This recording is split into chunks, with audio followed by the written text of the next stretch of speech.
Hi everyone, welcome back to the channel. Today, I would like to take the time to talk about Call of Duty and how Sony should or could potentially react to Microsoft's purchase of the franchise, along with the rest of Activision. Now that Activision is officially under the ownership banner of Microsoft, that also means a good number of big Western games are there too. With that said, that means one of the biggest in the industry, Call of Duty, is also there.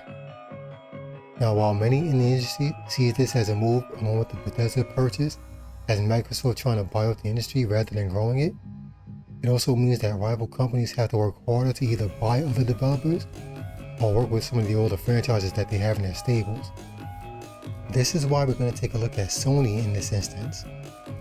Sony has a plethora of dormant franchises, many of which are due for a return assuming they want to put the effort behind them.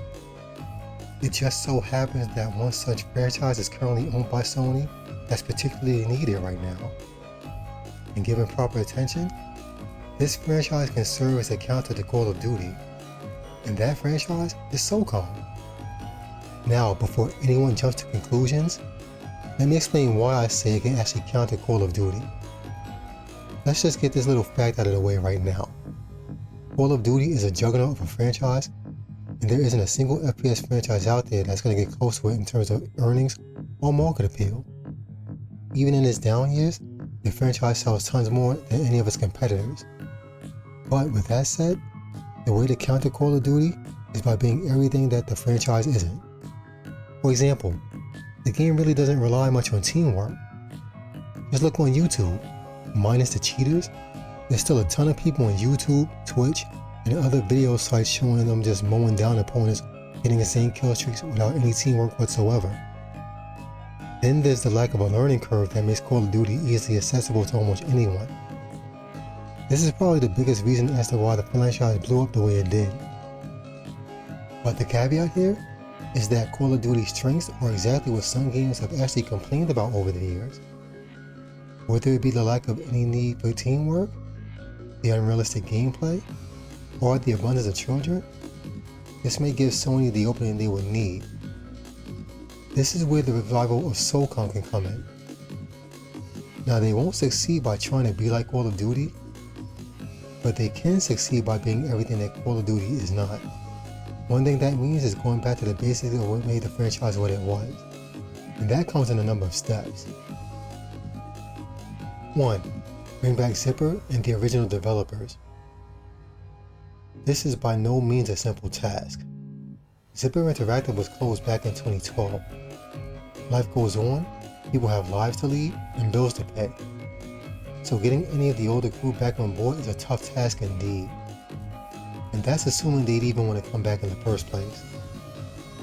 But by chance, if they can get even a small number of the developers from the original PlayStation 2 games, that would be a great thing and a big plus.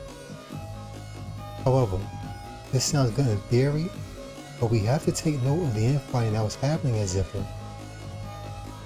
Socom 4 had a poor showing on the PlayStation 3, and the lack of leadership at Zipper was heavily blamed for it. Now, releasing during the PlayStation outage run up didn't help, but most of the blame landed on the developers' feet.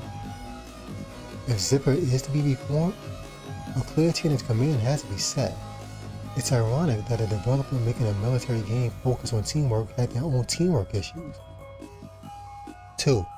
Consult military personnel. This is probably the most important aspect that made Socom what it was back in the day. Socom was a game where the only way you won or got anywhere was with tactics and coordination with your squad members. To flesh this out, Zipper Interactive used to consult with various technicians, both current and retired, through the armed forces.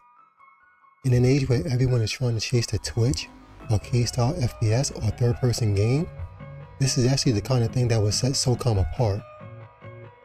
It would bring a sense of realism that could really draw in the shooter gamer that actually cares about tactics and combat strategy. Now, to be honest, the moment they veered away from military consulting is the moment that the series started to go south. 3. The first game should have a cheaper price tag. This one might rub some people the wrong way, but we have to come to an understanding on this one. The Socom franchise has been dormant for a good number of years at this point, and even during this last outing, Socom 4, it left a pretty bad stain on the franchise. And that's unfortunate because Socom 4 is the last game of the series thus far. So, if the franchise is going to be brought back, the price of entry needs to be lower at least for the very first game, should the franchise be revived. The lower entry fee might give the game a chance to flourish early on. It would give people more of a reason to take a chance on the game. Now the biggest reason I feel that the price should be lowered is trust. We have to face reality on this one. The brand is wounded.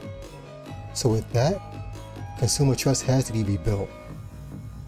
Lower entry fees means a better chance of people willing to take that plunge. Then if it does well and consumer confidence is regained, then the next entry of the game can have a more standardized price. Or, stay true to what Socom is. Now I've already hinted at this earlier, but they can't veer off the path of what made the original Socom games again, hence you'll have another Socom 4 situation. Just be everything Call of Duty is not. Call of Duty is about Twitch gameplay. Socom is about teamwork. Any one skilled player can pretty much run rampant in Call of Duty, whereas skilled players have to be patient in Socom regardless of how skilled they are. Now neither of these things are bad. Call of Duty focuses on simplicity, and that's exactly why it's successful in mainstream. Socom focuses on tactics, which is why strategic gamers will more than likely gravitate toward that. Socom should only return if Sony and the developers understand that this series is not meant to be Call of Duty. Socom still has people longing for the old days of the franchise to return. And you know, now is actually a good time to give the series some focus. Now if Sony is smart, they can use the profits made off the now Microsoft-owned Call of Duty franchise to fund Socom. Making something that was old new again just might give Sony that one multiplayer game that can be a powerhouse and exclusively theirs. Hey everyone, thanks for taking the time to stay until the end of the video. I just want to take a moment to let everyone know about our weekly and monthly giveaways. We give PSN or Amazon cards to a random member every Saturday. And at the end of the month, we give out a full-blown physical game. Now, to have a shot at winning the goods, all anyone has to do is subscribe to our YouTube channel, our Twitch channel, or our website and leave a comment. To be fair, it's probably good that you join up to all three, just to give you a better chance. Now there are times that we actually give PayPal money instead, in case we can't find a card or a game for whatever region that the winner hails from. Now, if anyone has any questions, feel free to leave a comment or, see the details at the website. Thanks everyone, and I hope you all have a great day.